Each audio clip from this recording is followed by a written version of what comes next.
Buenas tardes, amigos. Hoy en nuestro programa Diasporzuela tenemos el gran entusiasmo de reencontrarnos con una figura que nos animó mucho en Venezuela con el fútbol. Se trata de Reyes Álamo, que durante toda su vida él se desarrolló en Venezuela. Es un periodista venezolano licenciado en Comunicación Social en la Universidad Católica y, y trabajó de una manera muy continua y muy exitosa en todo lo que es el mundo del fútbol, tanto el fútbol europeo como el fútbol latinoamericano. Lo hemos invitado porque en este momento eh, ya vamos hacia 9 millones de venezolanos afuera, muchos de ellos en España y muchos en Latinoamérica, e incluso los que están en Estados Unidos también están muy pendientes del fútbol. Entonces queremos un poco abordar desde la perspectiva de la migración venezolana. Este año vamos a estar muy pendientes. En el caso de los que estamos en España, yo no voy a estar en España en ese momento, pero ahorita estoy y me ha tocado a veces trasnocharme para ver a la Vinotinto. Entonces, este, tenemos pues este entusiasmo y esta idea de que este año hay muchas oportunidades de ver buen fútbol y ver a la Vinotinto luchando pues por figurar y por crecer. Buenas tardes, Reyes. Mucho gusto, gracias. Y por favor, entonces háblanos un poco de cómo ves tú esta perspectiva de la relación entre la diáspora venezolana y el fútbol de la Vinotinto, etcétera. Hola José Manuel, un placer estar en tu espacio. Aquí tú en Madrid, yo aquí en Canarias, pero unidos por algo que llamamos Venezuela, ¿no? La verdad es que llevo ya 22 años viviendo aquí en Tenerife, desde que salí de Venezuela en el año 2001. 23 voy a cumplir ahora en agosto. Y por supuesto, siempre he vivido con mucha intensidad, amor, cariño y cercanía, lo puedo decir de esa manera, el devenir del fútbol venezolano. Quizás en este siglo, desde que yo me vine para acá, el momento más glorioso del fútbol venezolano fue en los comienzos cuando Richard Páez dirigía la selección que comenzó a denominarse como Vinotinto. Antiguamente la selección de Venezuela era la selección de Venezuela, de fútbol y punto. Comienza aquella denominación de Vinotinto en el 2003-2004 y tuve el honor de recibir aquí en Canarias a la Vinotinto cuando estuvo por acá a jugar un partido contra una selección de Canarias, aquello fue en el año 2005, si mal no recuerdo, aquí en Tenerife, en el estadio Heliodoro Rodríguez López, y allí tuve la posibilidad de saludar a los vinotintos que entonces formaban parte de nuestra selección, encabezados por Richard Páez. Venezuela le ganó a Canarias 2-0, y lo más bonito de aquello fue ver en la tribuna de Tenerife la cantidad de banderas venezolanas que ondeaban de esos inmigrantes que, como yo, habíamos venido para acá, aunque yo nací en Canarias, pero yo ya cuento aquello de que cuando estaba en Venezuela me llamaban gallego, isleño, en el Canal 8, donde yo estuve 25 años, cada vez que me hablaban, ¡epa, gallego! ¡Epa, isleño! Llego a Canarias y cuál no es mi sorpresa cuando me llaman, ¡epa, venezolano! La verdad es que quedamos en mitad del Atlántico, ¿no?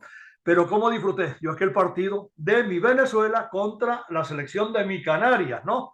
Pero tenía más amigos en la selección de Venezuela, entre ellos Richard Páez, José Manuel Rey, todos aquellos muchachos que los mismos de Canarias. Y desde entonces he seguido con mucha intensidad y mucho interés el devenir de Venezuela, que ha ido creciendo, creciendo. Después hubo un bajón, pero en estos momentos otra vez estamos como retomando un impulso hacia lo bueno. Lamentablemente no clasificamos para los Juegos Olímpicos que ahora se van a desarrollar a mitad de año en París. La lástima es que en Venezuela fue donde se jugó ese preolímpico y después de haber hecho una vamos a ver si lo digo bien, una magnífica primera fase, ganándole a Brasil. O sea, le ganamos a Brasil. Muchos dirán, sí, pero es sub-23. No, Brasil es Brasil. Brasil sea sub-16, sub-15, sub-18, sub-23, sub-mayor o lo que sea, siempre es Brasil. Y le ganamos a Brasil. Y perdimos con Argentina porque el árbitro no estuvo muy católico ese día a favor de Venezuela. Marcamos un gol de empate precioso y después, bueno, empatamos con ellos, se le ganó a Brasil, se empató con Argentina y después contra Brasil otra vez pudo haberse ganado y se terminó perdiendo y al final no clasificamos. Pero estuvimos ahí hace años, 20, 30 años, Venezuela nunca estaba en nada. Íbamos a un torneo internacional contra Brasil o Argentina a ver si nos hacían que no fueran más de 5. Ya peleamos con ellos, nos siguen ganando 2-1, 1-0, 3-1, pero también a veces les ganamos nosotros a ellos. Esto quiere decir que el fútbol venezolano ha crecido. Ahora vamos a tener una gran oportunidad de prepararnos para lo que Venezuela está buscando, que es ir por primera vez a un mundial de fútbol. Nunca. Venezuela es la única selección de toda América del Sur que nunca ha estado presente en un mundial. Hasta Bolivia estuvo en el año 94. Venezuela es la única de las 10, porque, ojo, al hablar de América del Sur no metemos por ahí las guayanas, ni la francesa, ni la Esequiba, ni Surinam, ni nada de eso. Metemos a las 10 confederaciones que son Venezuela, Colombia, Ecuador, Perú, Chile, Uruguay, Paraguay, Argentina y Brasil. 10, son 10. Las otras 9 han ido y nosotros nunca hemos podido hacerlo. Y en esta vez estamos muy bien ubicados. Estamos de cuartos. Vamos los 6 primeros y el séptimo tiene la posibilidad también con un repechaje. Si el mundial fuera dentro de un día, ya estábamos clasificados porque estamos de cuartos. Tenemos que quedar del 1 al 6 en cualquier puesto. Y hasta el séptimo no es malo, porque nos da la posibilidad de ir contra alguno de Oceanía o de Asia, que quede también para el repechaje, pero ya eso es una especie de jugarse todo a una sola bala, ¿no? Hay que quedar entre los 6 primeros. Y ahora viene una Copa América que se va a disputar desde el 20 de junio hasta el 14 de julio, me acuerdo porque es el día de la Francia, la Revolución Francesa, el 14 de julio, ¿no? Ahí va a haber una Copa América, Venezuela está en uno de los grupos, vamos a ver si hacemos un bonito papel, pero más que hacer un gran papel ahí, lo que hay que hacer es seguir cimentando el equipo para que en noviembre, cuando se reanudan otra vez las eliminatorias para el Mundial del 2026, que por primera vez va a ser en 3 países, México, Canadá y Venezuela, México, Canadá y Estados Unidos, Venezuela pueda estar presente. Vamos a ver, vamos a ver. Yo tengo mucha esperanza en que eso se va a lograr. ¿Y por qué se puede lograr? Porque en estos momentos también tenemos gran cantidad de futbolistas en distintos países del mundo. Antiguamente el futbolista venezolano casi no salía. Me acuerdo que una vez hablábamos como una gran cosa de que hubo un venezolano que vino a España a jugar al Valladolid. Hubo un venezolano que fue a jugar a Argentina. Ahora no. Ahora tenemos venezolanos en equipos de la primera división española. Yangel Herrera en el Gerona, que es un equipo revelación. Tenemos jugadores venezolanos en grandes equipos. Y esa fortaleza yo creo que va a ser la que nos va a permitir que por primera vez en la historia Venezuela esté presente en un mundial. El mundial, repito, México, Canadá, Estados Unidos, dentro de 2 años, en julio del 2026. 26. Muy bien. Mira, una pregunta. ¿Habrá influido un poco ese público masivo que tenemos ahora en Sudamérica en el espíritu y en el desarrollo de las competencias? Es decir, el que en Colombia, creo que incluso hubo problemas, ¿no? El que en Colombia haya una gran cantidad de venezolanos que van a los juegos donde va la Vinotinto, o en Chile o en Perú. ¿Tiene alguna incidencia? Dicen que el público es el jugador número 12, ¿no? En el fútbol. El apoyo es básico. Antiguamente Venezuela iba a jugar un partido a Chile y habría 2 venezolanos por allí, entre ellos quizás mi hija. La última vez que Venezuela jugó en Chile, a mí me llamó la atención que llegó la selección al estadio, al Arturo Merino, creo que se llama el aeropuerto de Chile, el Arturo Merino, y allí lo estaban esperando cientos de motorizados venezolanos que acompañaron a la selección, y el aeropuerto no es que queda al lado, queda un poquito afuera de Santiago de Chile. Bueno, y dígame el día que fueron desde el hotel de concentración hasta el Estadio Nacional para jugar contra Chile. Miles y miles de motorizados venezolanos residentes ahora en Chile. Y lo mismo pasa en Lima cuando va a jugar Venezuela, y lo mismo pasa en Quito, y lo mismo pasa en Bogotá. Y claro que el apoyo, el público no es que gane partido, vamos a estar claros. Porque hay entrenadores que dicen, somos 11 contra 11 y los que están arriba no juegan, eso no marcan goles. Pero no es lo mismo estar jugando sin un apoyo de un solo aficionado que miles de gargantas diciendo vamos Venezuela. Y de ahí es que estamos logrando magníficos resultados. Acabamos de empatar en Brasil. A Brasil le empatamos en Brasil.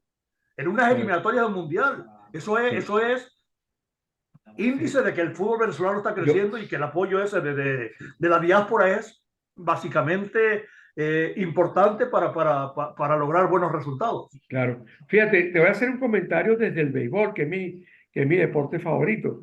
Y, pues déjame decirte que yo soy tiburón. Tiburón, te felicito. Y he sido toda la vida tiburón. No, ahora porque ganó. Toda la vida lo dije. muy merecido Bueno, el triunfo. En alguna época fuiste tibulión, así que fuimos bueno, verdad que un año nos compañeros. tocó, ¿verdad?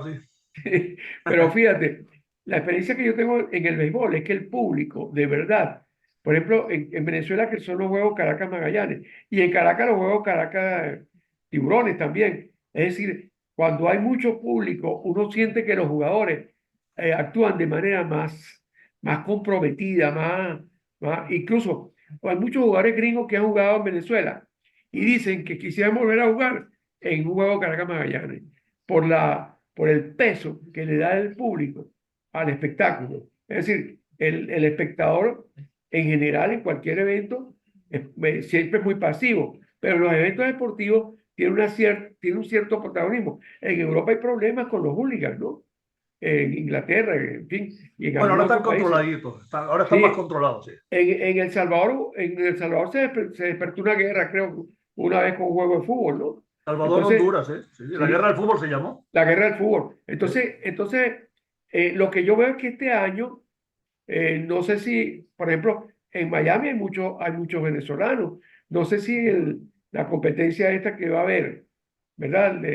Del campeonato de fútbol de la Copa de las Américas, puede un poco determinar cierta emoción y cierta sensación pues de entusiasmo que se contagie en los jugadores. Entonces, no sé, eso es un comentario que te quería No, hacer. no, claro, el apoyo al Sí, público indiscutiblemente es necesario.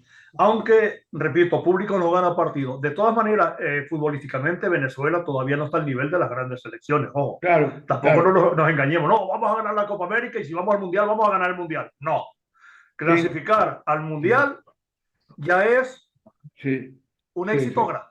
sí, Que señor. después hagamos un bonito papel, un digno papel, es muy importante, pero tampoco nos vamos a estar creyendo que como vamos a la Copa América la vamos a ganar y vamos a ganar el Mundial después. No.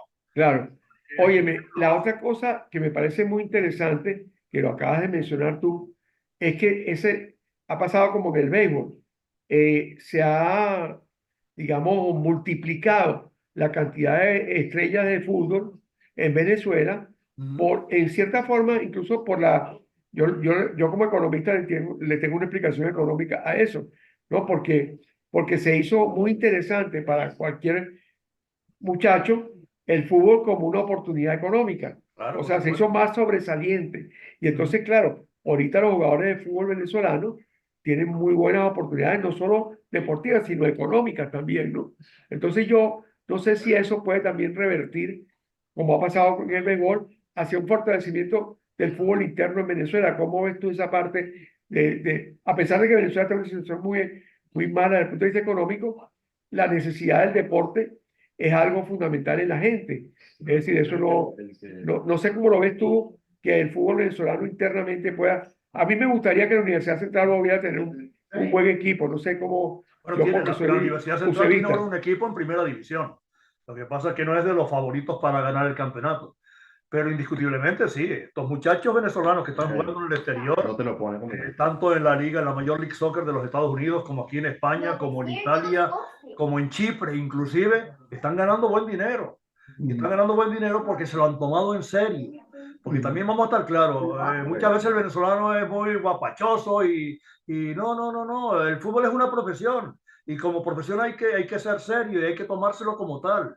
Y no vale la indisciplina aquella de, bueno, voy a firmar con un gran equipo y ahora como voy a ganar mucho dinero me la voy a pasar de rumba. No, no, no, no. Entre más importante es el equipo en el que estás, más serio tienes que ser, más te debes dedicar a ese equipo porque te van a pagar un buen dinero, pero un buen dinero para que seas responsable, para que estés en tu casa a las 8 de la noche, para que vayas a entrenar de los primeros y sea uno de los últimos en irte y dejar la rocherita y dedicarte a ello, porque el fútbol efectivamente es un medio de vida para muchos muchachos que saliendo desde abajo pueden llegar a lo más alto, pero con trabajo y con seriedad y dejando, no, no, no, la guachafita criolla. No, no, no, eso no va en esta materia porque los entrenadores no son precisamente amantes de ese tipo de posición, de mucho guapachoso, como diría yo.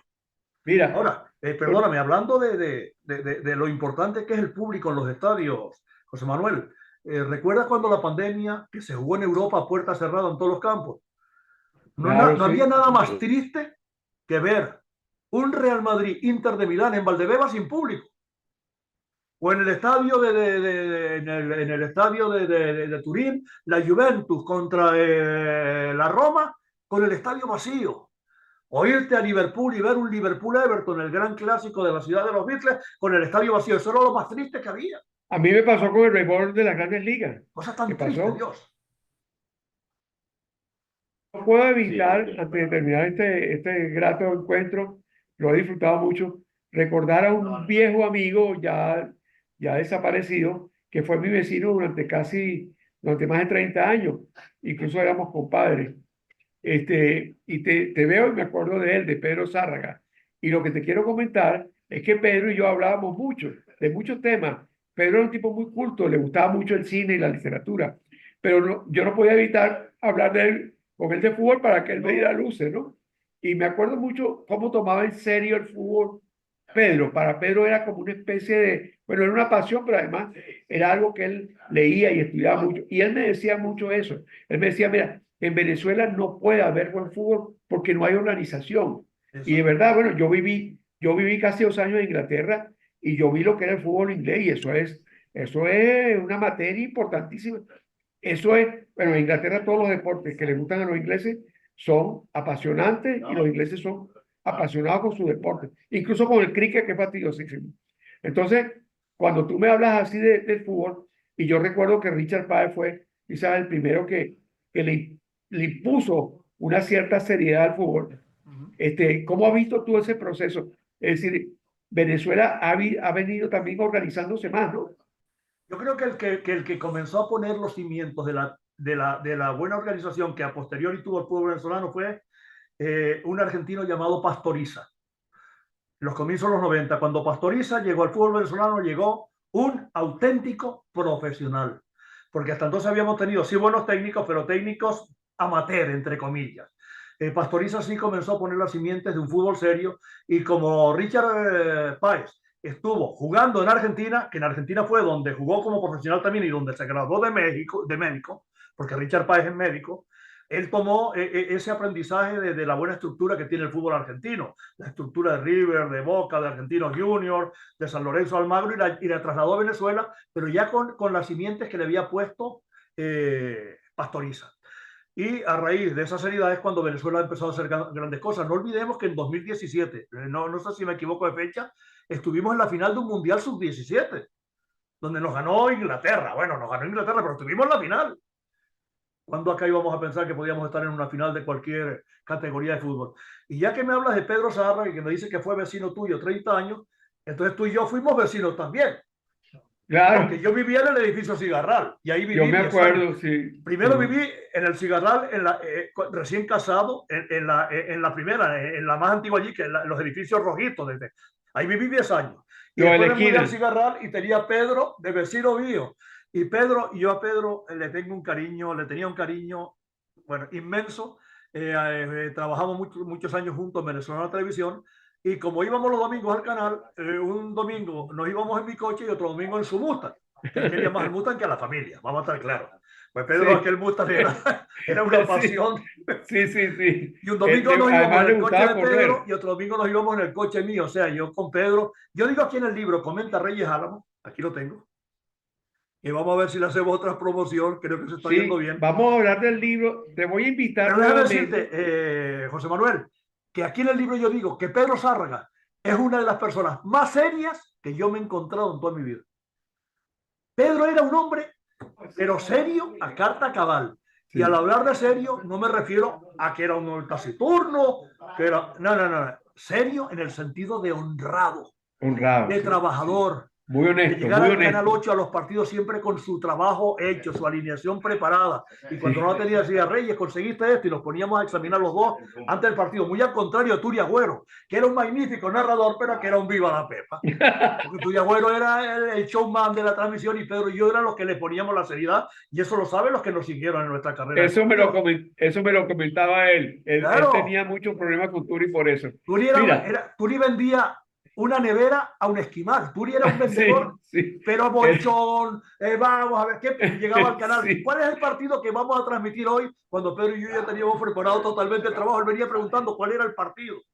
Pero era un Mira, genio, déjame, tremendo déjame narrador el agregar Pocho. otra. Podríamos hablar un programa completo de Pedro, a lo mejor lo hacemos. Yo creo que lo Mira, podíamos hacer. vamos a hacérselo. Pero Venga. déjame recordarte algo de Pedro que él decía, y no me lo dijo a mí solamente.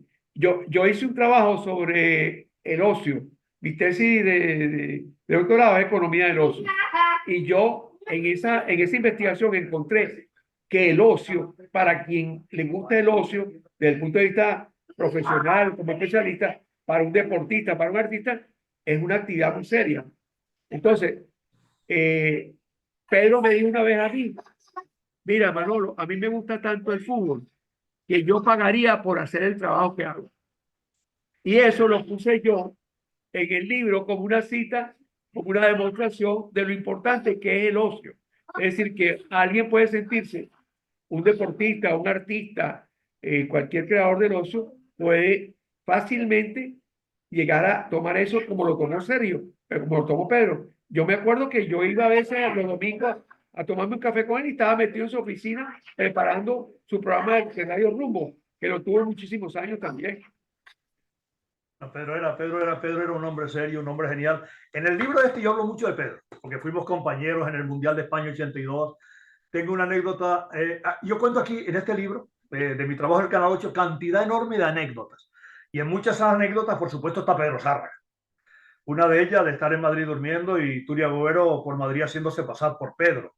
Y también otra, esta me la contó Pedro la última vez y en el libro anterior, en el Comenta Reyes Álamos, que saqué en el 2014, no lo incluí, esta vez sí, porque este libro tiene anécdotas, relatos y cuentos de venezolano de televisión. Bueno, cuando Marta Colomina me votó a mí me votó Marta Colomina del Canal 8. Imagínate tú. ¿Sabes por qué me votó? Porque Ajá. tenía que reducir personal porque la nómina era muy alta. Y yo ganaba 2.500, estoy hablando del año 88.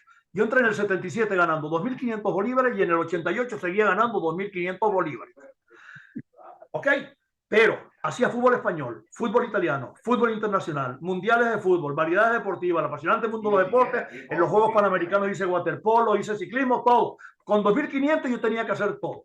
Entonces me llama Chiquitín Tegui un día y me dice, mira Reyes, que lamentablemente tú eres uno de los que Marta Colomina está echando a la calle, porque digo, pero si yo lo que gano son 2.500, no, bueno, y me votó.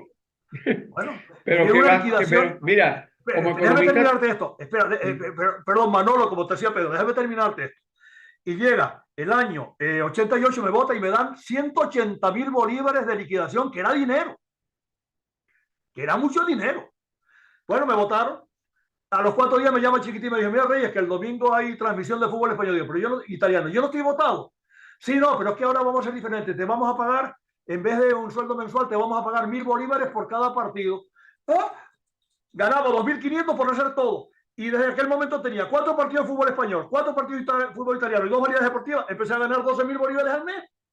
¿Dónde está? ¿Dónde está? Tú que eres economista, ¿dónde está ¿dónde están los números? no, la decisión económica fue a tu favor, está bien. Bueno, Bueno, mira, de todas maneras, todo lo que hemos hablado me ha ayudado mucho, porque yo estoy pensando aumentar el número de programas del área deportiva, de entretenimiento. Incluso tenemos un programa de Europa por ahí en camino. Déjame decirte algo, Rey. De verdad, la importancia del deporte hoy en día en general es creciente y es porque la actividad humana está ahora menos enfocada en el trabajo, las jornadas son más cortas, etcétera, etcétera. Y la gente necesita entretenimiento sano. Yo recibo con mucha alegría todo lo que me has dicho y voy a estar pendiente incluso de promover tu libro porque me parece que es un libro muy bueno. Por ahí tengo un amigo que escribió también un libro que se llama 100 años del fútbol, se llama Javier González. No sé si lo conoces. Bueno, he oído hablar de él, sí. Sí, cuando vaya, yo voy a entrevistar a Javier, cuando vaya a entrevistar a Javier, de repente los entrevisto a los dos para hablar de ese libro y nuevamente hablar de fútbol. Mira, muchísimas gracias por tu tiempo. De verdad que la he pasado buenísimo y recordamos a un gran amigo los dos. Esto sirvió incluso para eso, para hacer un homenaje muy merecido a una gran persona.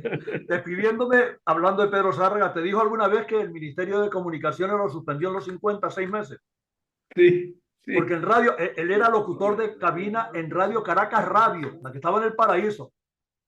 ¿Te acuerdas? En la que fundó Amable Espina y toda aquella gente. Sí, sí, sí. Pedro llegó un día, él era el locutor de guardia, llegó un día a las 6 de la mañana y allí estaba el operador, que era un negrito, tocando el piano, porque entonces había programas en vivo, ¿no? Sí, yo Y recuerdo ese cuando cuento, es muy y llega bueno. Pedro y le dice, mira tú, ¿qué haces, negro de él? Tú sabes cómo era Pedro, ¿no? Mira que, voy a decir la expresión de Pedro, ¿qué haces tú ahí tocando eso, negro del carajo? Déjase. Y entonces era cuando no se podía decir en radio, cero grosería, hasta que llegó Arturo Larpiet y dijo pendejo, una Exacto. palabra más fuerte que se dijo nunca en la televisión venezolana. Y Pedro llamó negro del carajo al otro, lo suspendieron, bueno, le iban a quitar el carnet de locutor y lo suspendieron apenas 6 meses. Ese Sí, es un cuento que señor. yo he hecho aquí de Pedro Zárraga. Sí, Cosas como señor. esa consiguen ustedes este libro y del Chiquitín y Turiagüero, unas cuantas también de ese No, tipo. de ellos dos también. Me gusta mucho la figura de Chiquitín, a quien Pedro le tenía Oh, un gran respeto oh. y hablaba maravillas de él también. Igual que Gracias, hablaba muy bien de ti. ¿te acuerdas? Bueno, Gracias por y no lo de tú fumar. era como la nota jocosa, ¿no? Chiquitín Etegui era salud deportistas y gracias por no fumar. Ese era Chiquitín Etegui. Muy bueno, vale. Hemos disfrutado mucho. Yo Nos también. volveremos a ver pronto y muchas gracias. Bueno, Muchas y gracias por recordar que todo. yo tengo mi espacio aquí en Ojo con Eso TV, Ojo con Eso Ok. TV, como se dice en España, mañana viernes con mi comenta Reyes Álamo de unos 20. Yo siempre digo que 20 minutos y me voy siempre a los 20, 25. Bueno, yo creo que hicimos lo mismo hoy, pero fue muy bueno. Yo sé que la gente lo va a disfrutar. Un abrazo y seguimos en contacto. Gracias, José Manuel. Un gran abrazo y Saludos. saludos Gracias. a esa diáspora venezolana Claro, a la que tanto se quiere. claro. Y no te olvides que el gofio también se come mucho en Venezuela. Ya lo creo. Confío en la lucha. Yo comí gofio. Chao. Hasta luego. Chao. Buenas tardes. Hasta luego.